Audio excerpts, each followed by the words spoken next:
Hi everyone.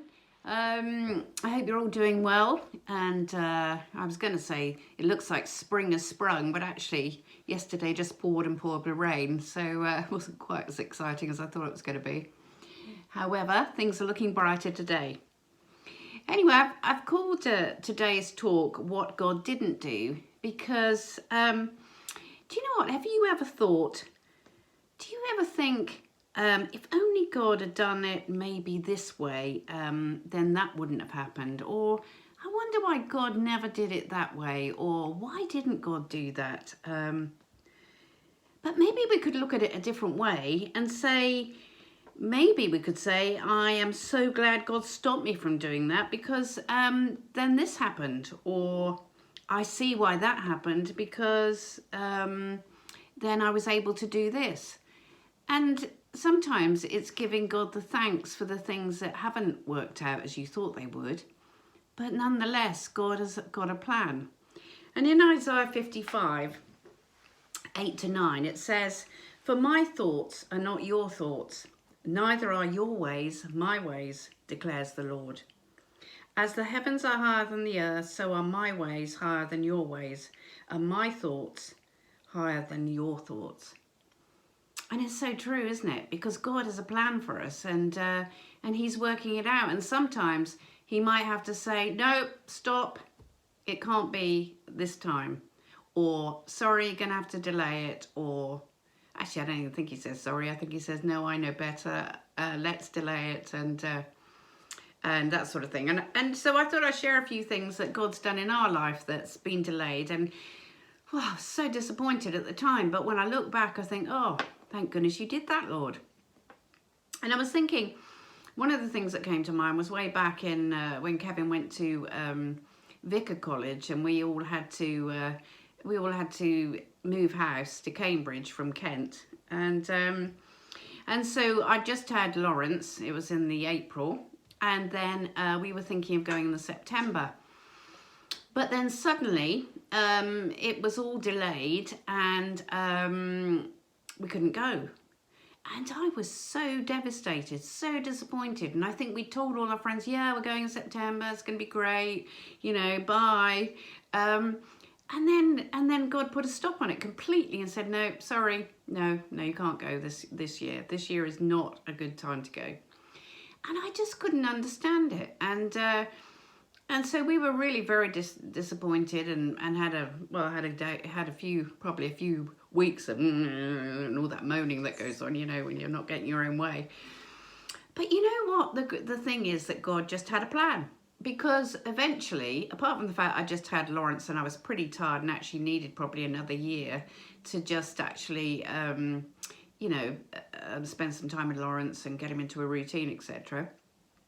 But also, the other amazing thing was that when you go to college, you have to find your own accommodation to live in when you're in Cambridge for the 2 years. And there was such a shortage of houses, there weren't any available. So you'd contact the college, they'd put you in touch with, it was often one of the tutors' wives, and she said, no, sorry, there's just nothing available, you'll just have to have a look round. Anyway, it was getting quite desperate and we couldn't find anywhere. And even I thought, see, if we'd have gone last year, we'd have found somewhere and all that sort of thing. But in actual fact, what happened was that we had a friend in where we were living. And she said, do you know what? I've just had a phone call from my sister. And she wants to rent her house out for 2 years because her and her friends are going to rent this manor house and they're going to try living together. And so she said, why don't you go and have a look at it and see what you think? And also, not only that, it's quite a big place, but you can have it for the rent that you can afford. So anyway, we went and had a look. It was 7 miles out of Cambridge, but actually that didn't matter. It was gorgeous. It was like the front room was like a sort of a small chapel, really. It was so huge. And then there was a lovely big kitchen with the bench seats and a lovely garden, and it was in the village and we used to cycle around. It was absolutely brilliant. It couldn't have been more perfect, and we did lots of entertaining there, and it was so big that we managed to throw a surprise party for my parents' 40th wedding anniversary. And the front room was so big, we managed to sit 40 people round tables in it. So that's how huge it was. It was lovely. It was really brilliant, and it couldn't have been a more perfect place.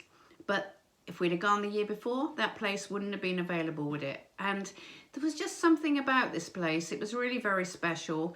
It was 3 miles from Lawrence's, Ollie's school, and we used to cycle there. And sometimes Kevin used to cycle in, and we used to share the car. And it was just a beautiful place to be. And we had lots of friends to stay, and it was lovely. So, working through all that disappointment, God's timing was absolutely perfect. But I had to wait. I'm not good at waiting. I'm impatient. And then the other thing that I was thinking about also around jobs is that when we went to Vicarage College for 2 years in Cambridge, and then we went and Kevin did a curacy in Northampton. And then we had to look for a job. And so 2 jobs came up, one in Cambridge and one in Worcester. The one in Worcester was partly to start a church, really, because there weren't many people in it, in the centre of Worcester. And the other one was to be a chaplain at a college. But the only problem was that, I don't know, there were various issues that just didn't feel right about it. And then the other job was in Cambridge, and it was to be a vicar of 2 churches. And I think we could see the potential there. And also Cambridge was nearer to where Sophie was because she stayed in Northampton. And also Ollie was desperate to get back to a Cambridge school because he didn't have a great time in Northampton.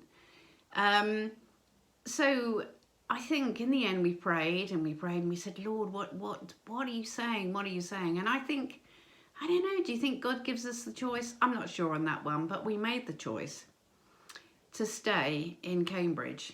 But there were times, it was such a hard place to be. It was a real learning place. That there were times where we wondered whether we should have been in Worcester and were we disobedient. But I just talked to Kevin about it this morning, actually, and he said, you know what, though? I grew so much in those times. It was painful, it was hard, but I learnt so much. And also because we just so wanted to tell people about Jesus, that's where we started the coffee shop as well, in a village nearby. And I just think we probably wouldn't have done that if we hadn't been so desperate to find a way of evangelizing and telling people about Jesus. So, on reflection, I know that was the right place. And also my daughter met her husband, and they're now carrying on the work and talking to people and, telling people about Jesus. And they are well and truly stuck into that community, and God's really blessing it. And also the boys had a fantastic education there, and still talk about those childhoods. So, yeah, I think it is the right place. But I think at the time, there were so many times when I thought, surely, Lord, this is so disappointing. We must be in the wrong place. And then actually, would you believe it, Lawrence went to uni in Worcester. And so we spent quite a few weekends there visiting him. And of course, that church has now become quite a large new wine church. And you think, Lord, would that have been the right one? But no, I know it wasn't. So you just never know the plans God has for you. And I think that's why we have to be submitted to him, really, and think, well, you know what, perhaps that isn't the right thing. And just one other little thing, that when we were leaving Cambridge, we were looking for jobs, and we went and had a look at a job in Dartford, and we came away so disappointed because it was probably about the 6th job we'd looked at, and God was clearly saying no, and we were saying, oh, not another no. Anyway, on the way back along the M25, I said, you know what, there's another job going here. Should we just have a look at it and see what it's like? And it was St Luke's in Cranham, and we just pulled into the car park, and actually it was still open because it was lunchtime, and Michael was there, and we had a chat with him. And on the way home, we just knew that was the job. And it's like God was saying, no, not that one, but how about this one? So, I'm still reading Craig Groeschel's book on winning the war in your mind, and he talks a bit about this too and gives some examples. And then he goes on to say, I am so thankful for what God didn't do in my life. He says, isn't the same true for you? Think about some of the things you've wanted and prayers you've prayed. Aren't you so glad God didn't do what you hoped he would? I mean, I'm glad we didn't go to college the year earlier, because I actually don't think I would have coped so well, even though I thought I could at the time, because Lawrence was so young then. But also to have that beautiful house and be blessed with it was such an amazing thing. It says also, Craig goes on to say, think about some of the worst circumstances you've had to go through. You never would have chosen them, and maybe you prayed God would pull you out of them, which I certainly did when we were in Cambridge. But didn't they help you grow in ways that you are crucial to who you are today? And that is so true. And he goes on to say, think of some of the best parts of your life right now. Aren't some of them things you'd never imagined or planned for, but were just shooting stars flung into your life by the Father of the heavenly lights? Sometimes we need to thank God for what he didn't do. Developing that discipline helps us reframe our past. And so I guess wherever you are today, whatever you're doing, and if you're in a struggling situation, or you have been and you feel disappointment still about that, maybe it's time to pray those things through a bit. In this book that I'm reading, there's an exercise at the end of every chapter, and actually in this one, he gives us an exercise. So I'm just going to share this with you, and maybe you could do that after this video and just spend a bit of time with God.